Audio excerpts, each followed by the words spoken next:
They told me the scars would make me ugly, that they would mark me as broken. But what they didn't understand was that every mark on my skin became a map of my survival, a testament written in flesh that I refused to be destroyed.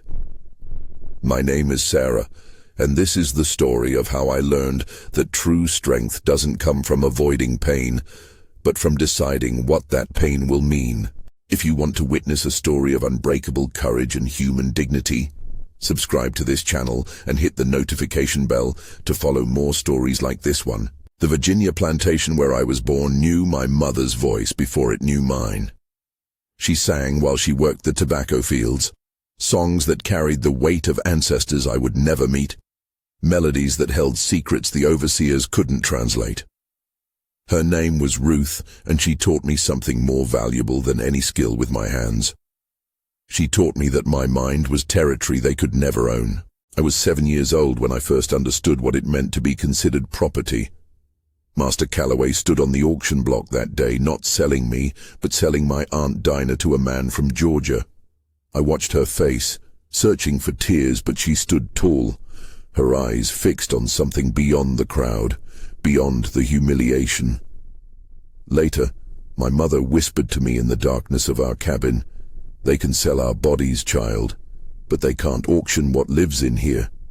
She touched my chest, right above my heart. The work was relentless. By the time I turned 12, my hands knew the roughness of cotton bowls, the weight of water buckets carried from the creek, the burning sensation of lye soap on laundry day. But my mother's lessons continued in stolen moments. She taught me to count, using pebbles hidden in my apron. She taught me words, tracing letters in the dirt with a stick when the overseers weren't watching. Knowledge, I learned, was its own form of rebellion. Master Calloway's plantation was known throughout Virginia for its size and the cruelty of its overseer, a man named Silas Crawford. He was a thin man with eyes like a hawk, always watching, always waiting for someone to make a mistake. He carried a whip coiled at his belt, like a snake ready to strike. But more dangerous than his whip was his need to break spirits, to reduce human beings to fear. I was 14 when I made my first real act of defiance, though I didn't know it would change everything. It started with a book. Master Calloway's daughter, Miss Elizabeth, had left a primer on the garden bench. She was a careless girl, pampered and bored, who discarded things as easily as she acquired them. I was supposed to be trimming the roses, my hands already pricked by thorns, when I saw it lying there in the afternoon sun. The leather cover was worn, the pages yellowed, but to me it looked like treasure. I glanced around. The house was quiet. Miss Elizabeth had gone inside for her afternoon rest. The garden was empty except for the buzzing of bees among the flowers. My hand reached out, trembling. I opened the book, and the letters my mother had traced in the dirt suddenly made sense in a new way. I sounded out the words silently, my lips moving, my heart racing with an excitement I had never known. For those few stolen minutes, I wasn't Sarah the enslaved girl. I was Sarah the reader, Sarah the learner, Sarah who could access worlds beyond the plantation gates. "What do you think you're doing?" The voice cut through my concentration like a blade. I looked up to see Silas Crawford standing at the garden entrance, his face twisted with rage. Time seemed to slow. I knew the laws.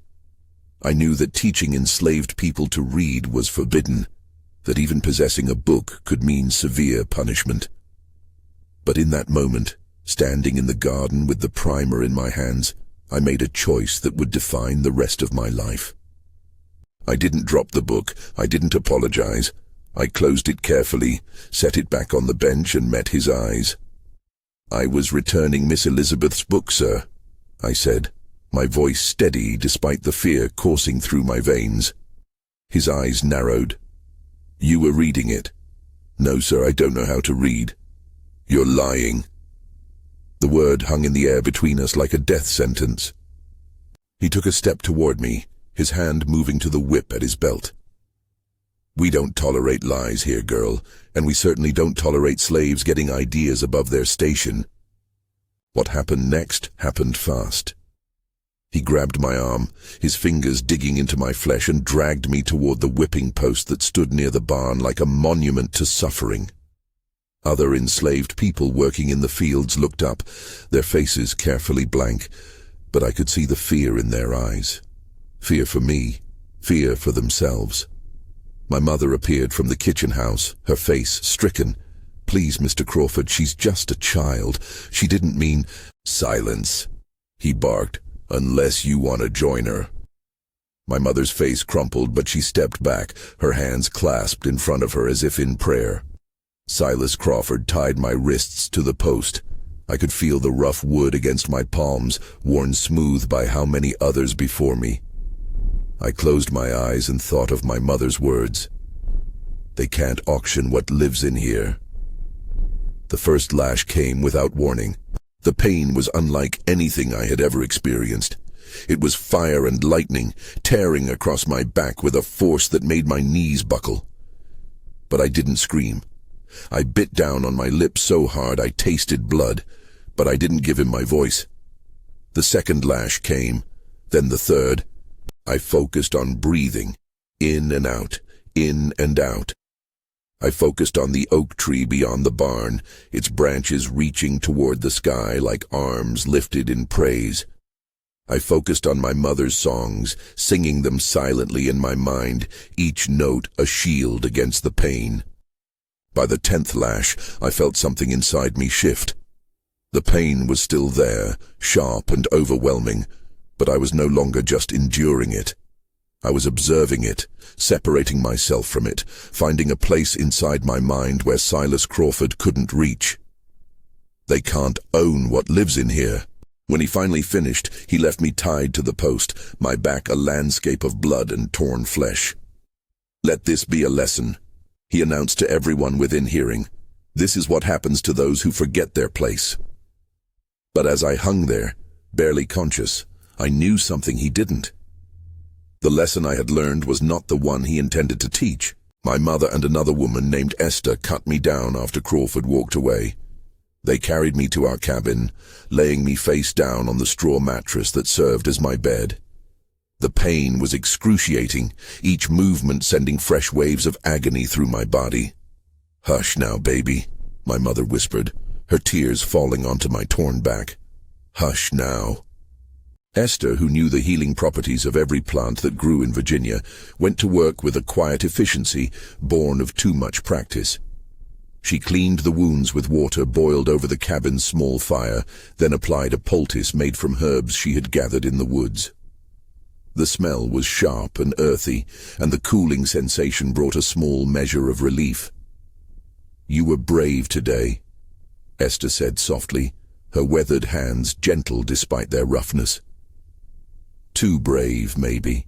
"She's Ruth's daughter," my mother said, pride and pain mingling in her voice.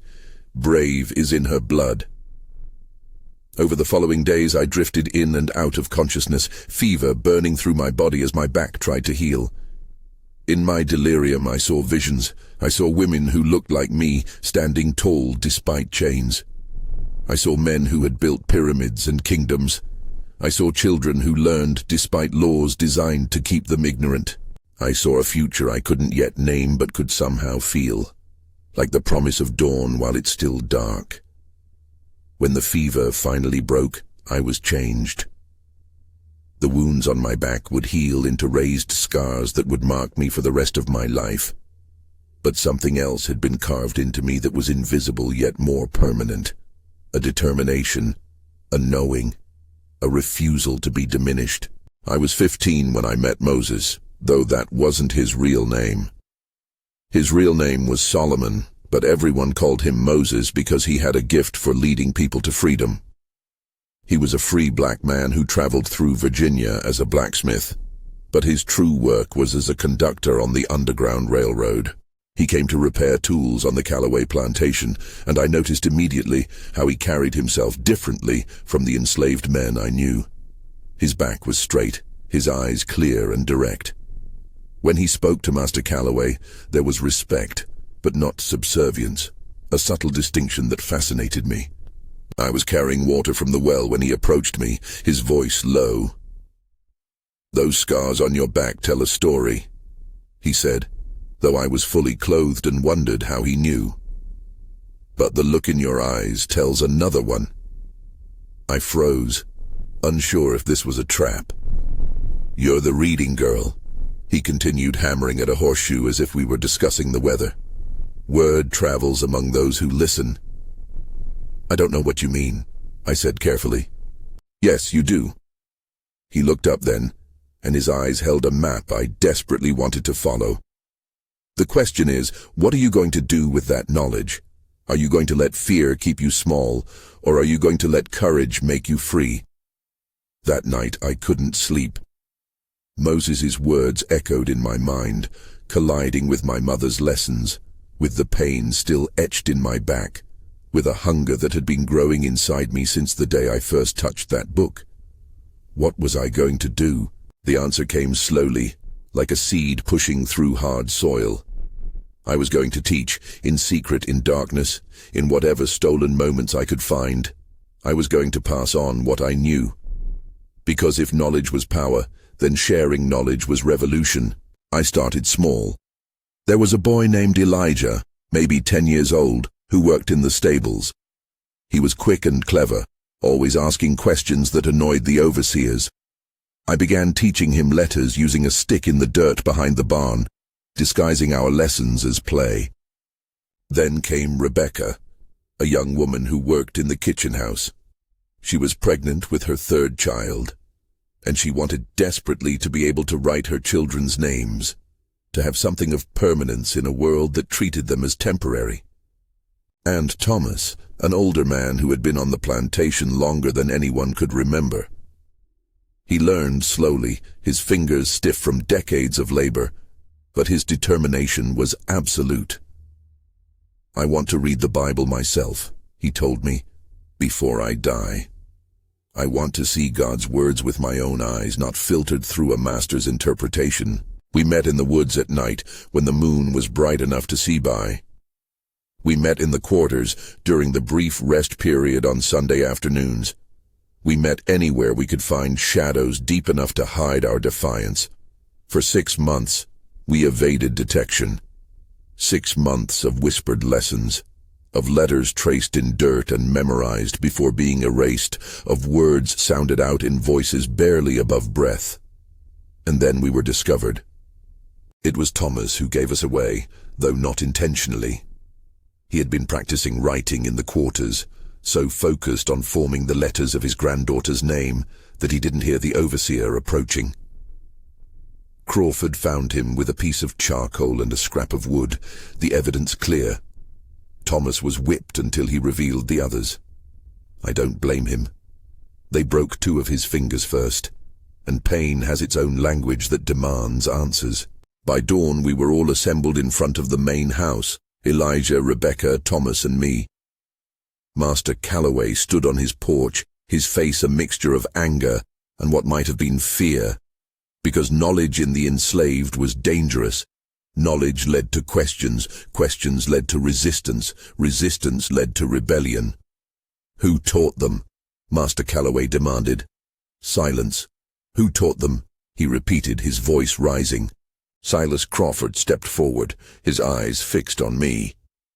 "It was the reading girl, the one I whipped before. Sarah." All eyes turned to me. In that moment, I had a choice. I could deny it, try to save myself, let the others take the blame. Or I could own it, step forward into whatever consequences waited. I thought of my mother's songs. I thought of the women in my fever dreams. I thought of Moses and his question about courage. I stepped forward. "Yes," I said, my voice clear despite the fear trying to choke it. "I taught them." Master Calloway's face turned purple with rage. "Do you know what you've done? Do you understand the law you've broken, the order you've disrupted?" "I taught them to read their own names," I said, "to read the Bible, to see words and understand them. That's all." "That's everything," he hissed. What happened next was worse than the first whipping. They tied me to the post again, but this time, Master Calloway wanted to make an example that would echo throughout the plantation and beyond. He wanted to break not just my body, but my spirit, to demonstrate the futility of resistance. The whipping was brutal, methodical, designed to maximize pain and humiliation. Crawford wielded the whip with a precision born of practice, each lash calculated to tear flesh without killing. Because dead, I was worthless. Broken, I was a lesson. But as the lashes fell, something extraordinary happened.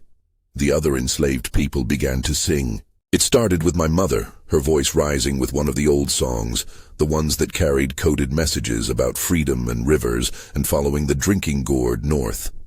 Then Esther joined, her voice harmonizing. Then Thomas, despite his broken fingers. Then Rebecca. Then Elijah. Soon every enslaved person within hearing was singing, their voices blending into something that was more than music. It was defiance. It was solidarity. It was love. And in the midst of the pain, hanging from that post with my back being destroyed, I understood something profound. They could mark my body, but they couldn't touch what mattered. The songs proved it. The voices proved it. The fact that even in this moment of intended degradation, my people were lifting me up with sound and spirit proved it. I was not broken. I was not alone. And I was not afraid. When the whipping ended, I had lost consciousness.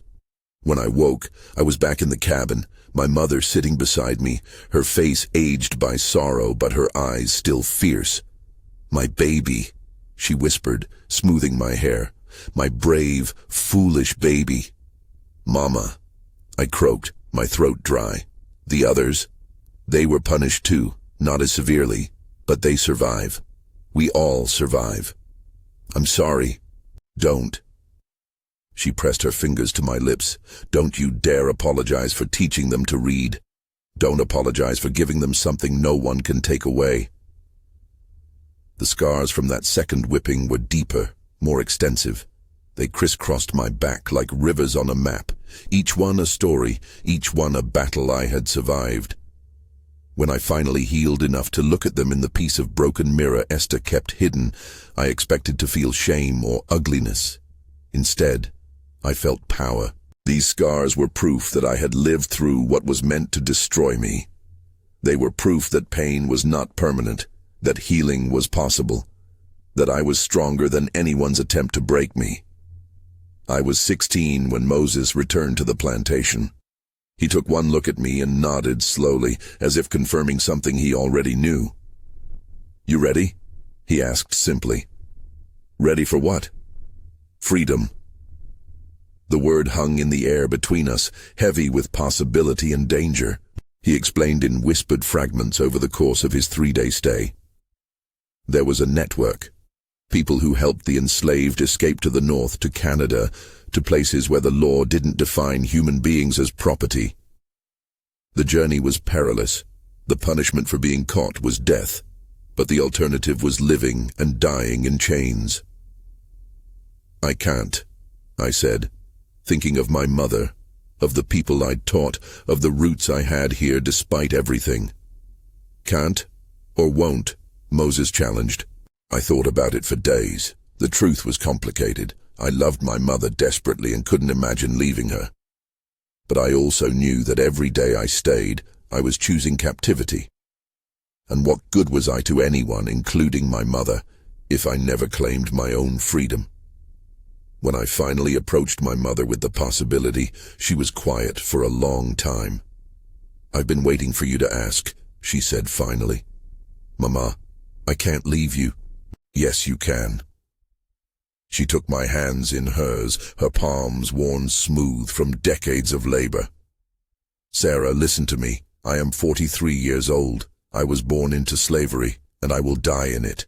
That is my story, and I've made peace with it. But you? You have a chance to write a different ending. Come with me," I begged. She shook her head. "I'm too old for the journey. My knees are bad, my breathing is weak. I would slow you down, get you caught. But you're young, you're strong, you're smart, and you carry our whole line forward when you go." I can't. You can. Her voice was firm now. You will. Because I didn't teach you to read, to think, to resist just so you could stay here and waste it. I taught you so that one day you could be free. So you could live the life I never got to live. So you could have children who are born free, who never know what it's like to be property. I wept then, deep sobs that came from a place of grief I didn't know existed. When you're free, my mother continued, you can speak for those of us who never will be. You can tell our stories. You can make sure we're not forgotten. That's how you honor me, not by staying, but by living. 3 weeks later, on a moonless night when the darkness was thick as cotton, I ran. Moses had given me instructions. Follow the creek north for 2 miles. Look for the oak tree split by lightning. Wait there. Someone would come. I kissed my mother goodbye in the darkness of our cabin, memorizing the smell of her, the feel of her hands on my face, the sound of her breathing. I love you, Mama. I love you, baby. Now go. Run like the wind. Run like your ancestors ran from the lion. Run like your grandchildren will run free and joyful. Just run. I ran. My bare feet splashed through the creek, cold water numbing my skin. My breath came in gasps, fear and exhilaration mixing until I couldn't tell them apart. Every sound made me freeze, certain I'd been discovered, certain the dogs were coming. But I kept running. I found the split oak tree just as dawn was beginning to lighten the eastern sky. I crouched in the underbrush, my heart pounding so loud I was sure it would give me away. A figure emerged from the trees, a white woman, middle-aged, wearing a plain dress and carrying a basket. "Are you the passenger?" she asked quietly. I nodded, not trusting my voice. "I'm a friend. Come with me." What followed were weeks of terror and wonder in equal measure. I was hidden in root cellars and attics, barns and secret rooms built into ordinary houses. I traveled by night and slept by day, always listening for the sound of pursuit, always ready to run again. The network of people who helped me was astonishing. White people who risked their own freedom to help enslaved people escape. Free black people who served as guides and protectors. People of all backgrounds who believed that slavery was wrong and were willing to act on that belief. Each one of them was a hero, though none of them saw themselves that way. "We're just doing what's right," one Quaker woman told me as she fed me soup in her kitchen, the windows covered so no one could see inside. "You would do the same for us." Would I wondered. Would I risk everything for strangers? The answer, I realized, was that I already had. Every time I taught someone to read, I had risked everything. The courage to help others was already inside me. The journey took 43 days. 43 days of hiding and running, of hunger and cold, of fear so intense it made my teeth chatter.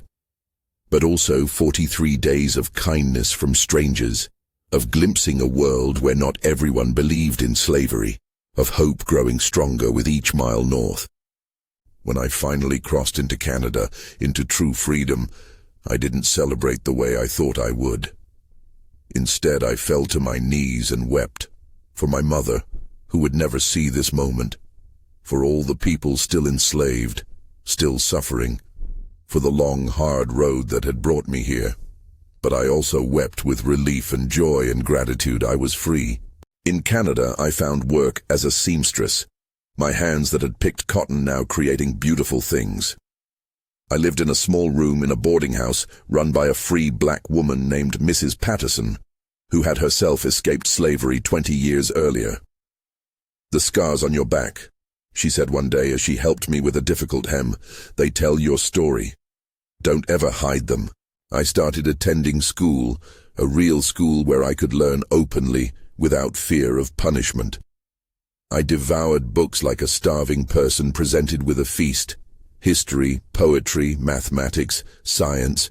I wanted to understand everything, to fill in all the gaps that slavery had created in my education. And I began to write. I wrote about my mother and her songs. I wrote about Elijah, Rebecca and Thomas, the students who had risked so much to learn.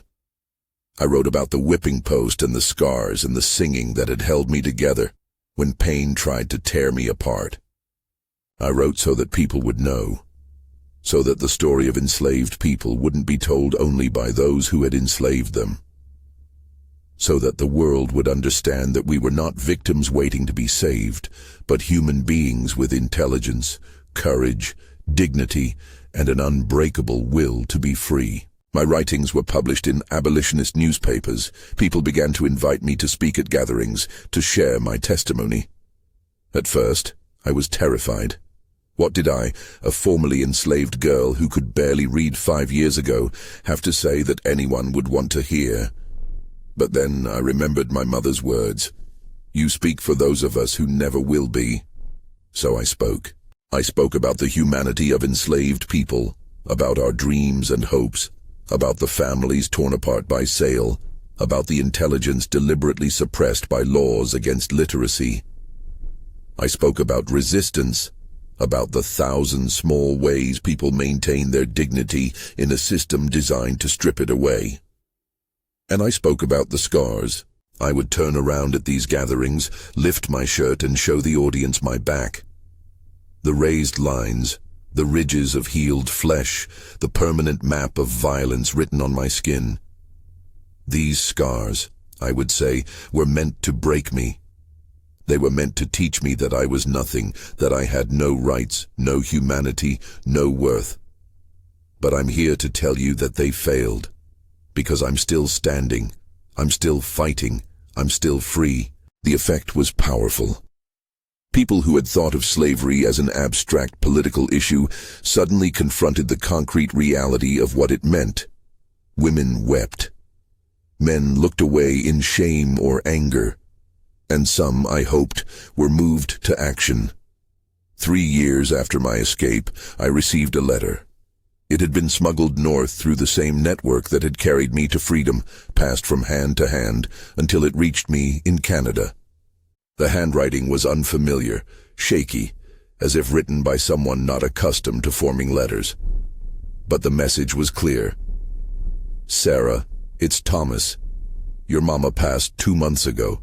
She went peaceful in her sleep, singing one of her songs. Before she died, she made me promise to write you, if I ever learned how. So I practiced every day until I could. She wanted you to know she was proud of you. She wanted you to know that every morning she woke up, the first thing she thought was, my baby is free. She wanted you to know that was enough, that you being free made everything worth it. I'm sorry for your loss, but I thought you should know she died happy because of you, your student Thomas. I read that letter 100 times, tears streaming down my face. My mother had died. I hadn't been there to hold her hand, to sing to her, to tell her one more time that I loved her. But she had died, knowing I was free.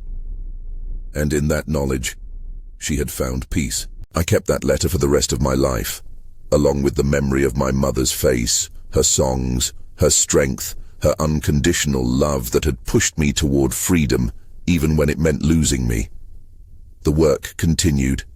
I became involved with the abolitionist movement, working alongside people like Frederick Douglass and Harriet Tubman, giants of the freedom struggle who had also escaped slavery and dedicated their lives to ending it. I learned that my small act of teaching people to read had been part of a much larger pattern of resistance.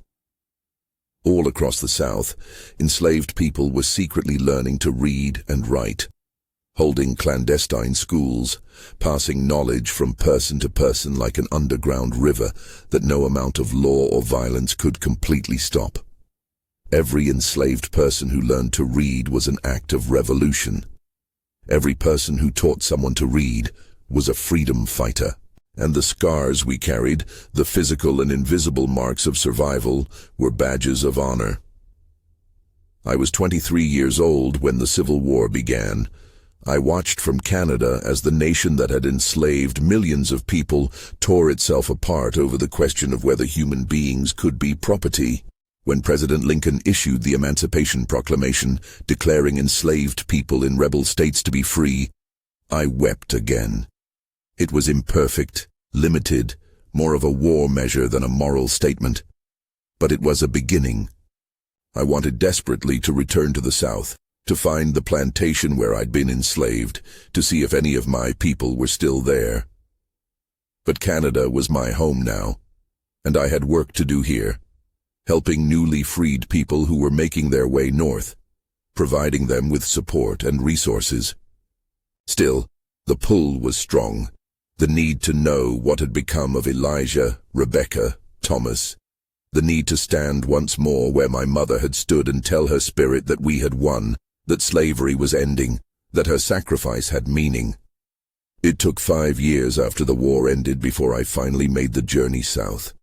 I was 28 then, a published author, a respected speaker, a woman who had built a life defined by freedom rather than bondage. When I arrived at the former Callaway plantation in Virginia, I found it transformed. The main house was partially burned, damaged during the war and never repaired. The fields were overgrown. The quarters where enslaved people had lived were empty, the doors hanging open like mouths frozen in permanent surprise. Master Callaway was dead, I learned from a woman in the nearby town. Died of a stroke right after the Confederacy fell. Silas Crawford had disappeared, likely fled to avoid facing the people he had brutalized. But I found Thomas.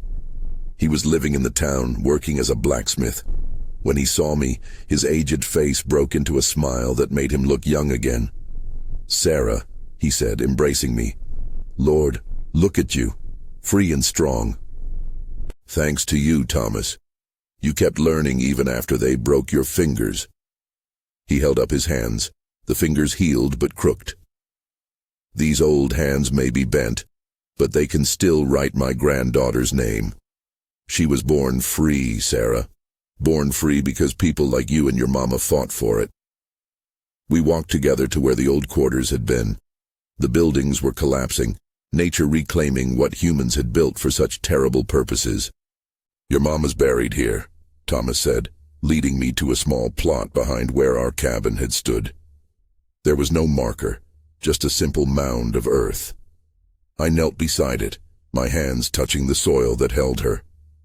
"Mama," I whispered, "I came back. I came back to tell you that we won. Slavery is over. Your grandbabies will be born free. You were right about everything. Running was the right choice. Speaking out was the right choice. The scars were worth it because they led to this moment."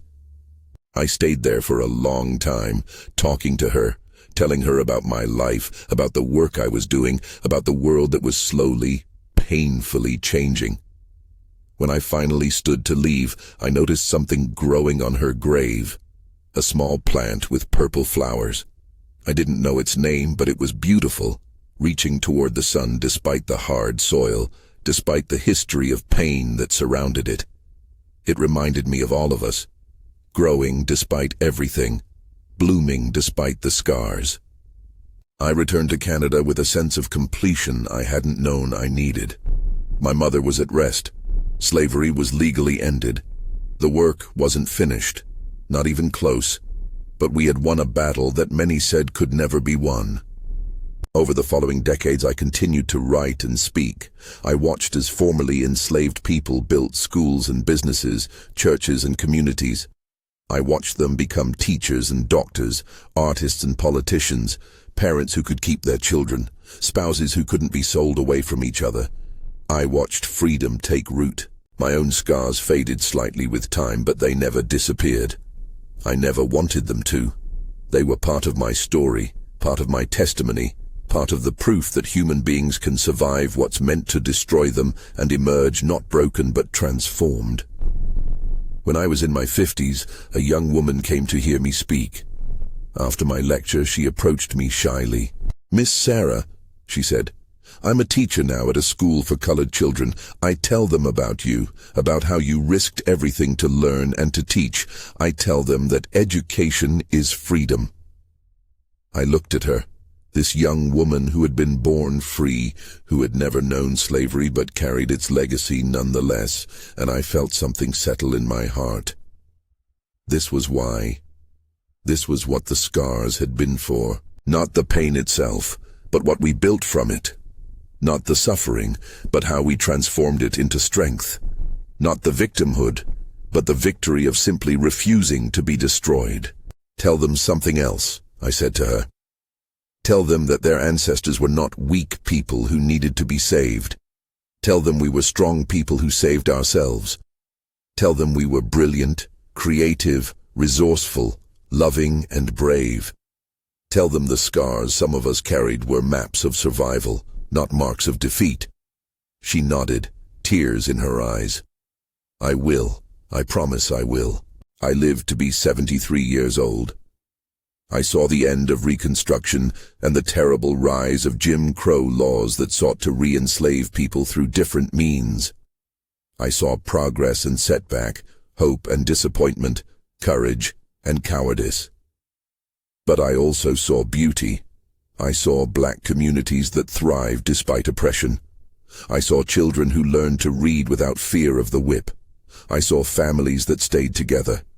I saw freedom imperfect, but real. On my final day, surrounded by people who loved me, I thought about my mother and her songs.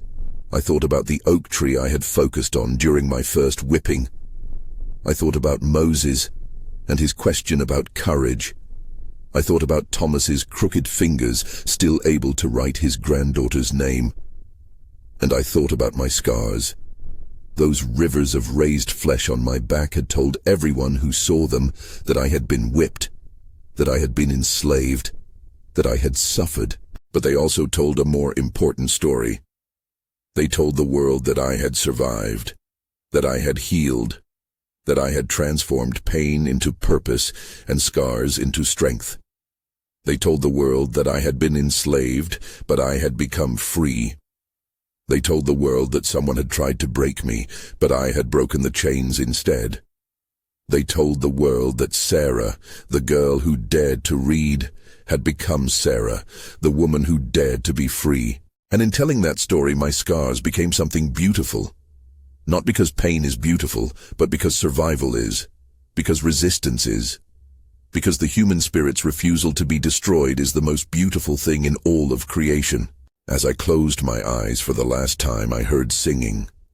My mother's voice, I thought at first, but then I realized it was the voices of all those who had come before and all those who would come after. The voices of the enslaved and the free, the beaten and the healed, the scarred and the whole. We were not just survivors. We were proof that love is stronger than hate, that hope is stronger than despair, that freedom is stronger than any chain ever forged. My last thought was this: the scars were worth it. Every one of them was worth it, because they led me here, to this moment, to this understanding, to this peace. And somewhere I knew my mother was singing. Reflection. The scars we carry, whether written on skin or soul, are not our shame. They are our testimony.